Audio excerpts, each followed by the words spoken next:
আরো একটা কোয়েশ্চেন যেটা কিনা সিজিএল এসেছিল। তো এই রকম কোয়েশ্চেন দেখলে অনেক ক্ষেত্রে আমাদের মনে হয় যে অনেক এরার যখন একসঙ্গে পড়ে যায় তখন আমরা বুঝতে পারি এক্স্যাক্টলি কোথায় এরার রয়েছে। তাহলে চলো আজকে শর্ট ট্রিকের মধ্যে দিয়ে জেনে নেবো যে কিভাবে এরার গুলোকে উইদিন সেকেন্ডের মধ্যে তোমরা সলভ করবে। এখানে বলছে I did not know hardly anyone in the college and so I feel lonely all the time.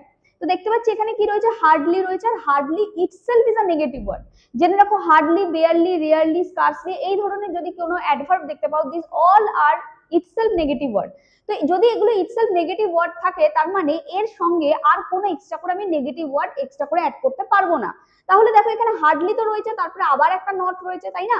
তাই জন্য আমি নটটাকে কিন্তু ডাবল ইউজ করা যাবে না, because hardly already negative word. তাহলে এখানে ডিড নোটাকে একসঙ্গে আমি লিখে দেবো I knew hardly anyone in the college. Okay, তাহলে কোন পার্টে এরার রয়েছে? Error is in A part. I think clear করতে পেরেছি। তো এইরকমই কিছু শর্ট ট্রিক জানতে আজই সাবস্ক্রাইব করো আমাদের চ্যানেলটা এবং বন্ধুদের সাথে শেয়ার করো।